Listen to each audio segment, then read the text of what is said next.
Olá, meu nome é Simone Rebouças, eu sou aluna do Polo Duque de Caxias e hoje eu vou apresentar para vocês as consequências das mudanças climáticas na vida dos anfíbios do Brasil.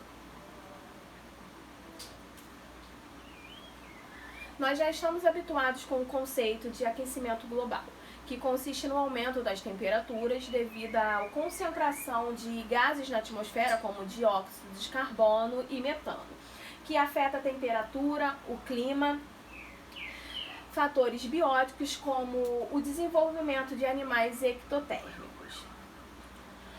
Falando em fatores bióticos, os animais ectotérmicos são os animais que precisam do auxílio de fatores abióticos, como a temperatura e o clima, para que eles possam controlar a temperatura corporal. Aqui nós temos alguns exemplos de anfíbios que tem no Brasil. Como os anfíbios serão afetados a nível de indivíduo? A variação da temperatura afeta o metabolismo e a metamorfose desses animais. Os anfíbios eles passam por ciclos desde o seu nascimento, que são os ovos, as larvas, girino, fase jovem e adulto. Quando a temperatura está muito alta, esses ciclos eles são ou muito rápidos ou muito lentos, o que afeta o metabolismo e a formação do organismo desses animais.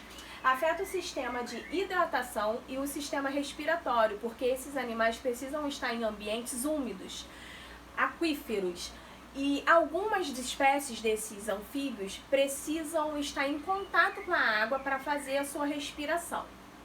Afeta também a alteração alimentar, porque os anfíbios eles podem ficar dias sem se alimentar.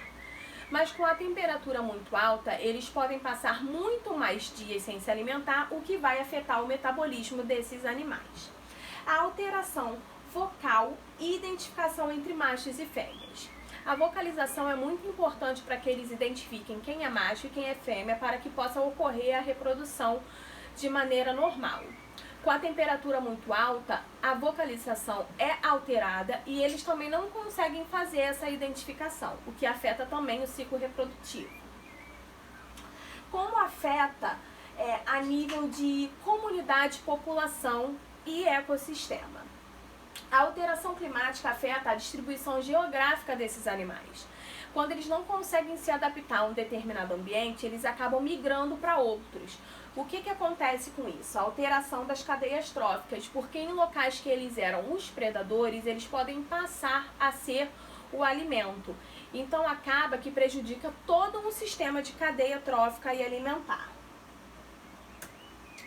A perda dos microhabitats onde essas espécies estão presentes. Essas espécies de anfíbios, elas costumam viver em brejos, em lagunas, em poças, e com a perda desses microhabitats, com alta temperatura, ocorre a evaporação, que faz com que eles migrem para outros lugares, que pode ser prejudicial para a cadeia trófica. A eutrofização dos microhabitats aumenta o risco de parasitas. A eutrofização dessas poças, desses microhabitats, acontece que libera uma quantidade muito grande de alimentos e eles acabam tendo alteração alimentar, porém o risco de parasitas é muito maior, o que afeta também a vulnerabilidade do corpo desses animais, que deixam eles muito suscetíveis a adquirir infecções. São os vertebrados mais ameaçados do planeta.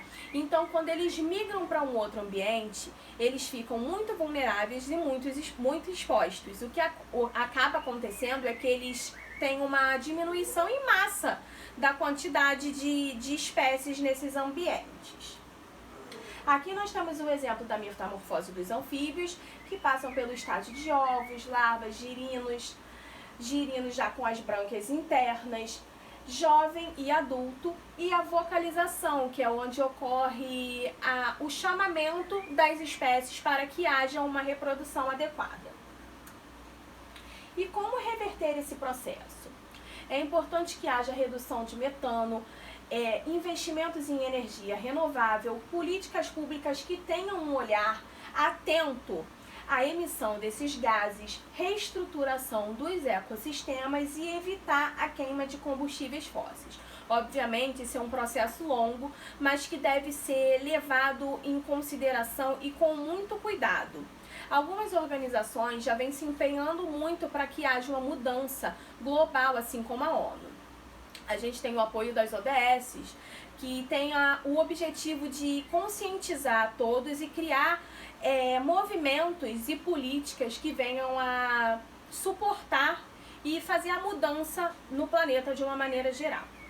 Eu finalizo a minha atividade hoje, espero que tenha criado um senso de sustentabilidade e educação para que a gente, enquanto habitantes, também consiga transformar o planeta e preservar essa espécie que é tão importante nos níveis tróficos e, de uma maneira geral, a gente possa contribuir um pouco para que a gente consiga viver numa entropia com relação a todas as cadeias. Obrigada.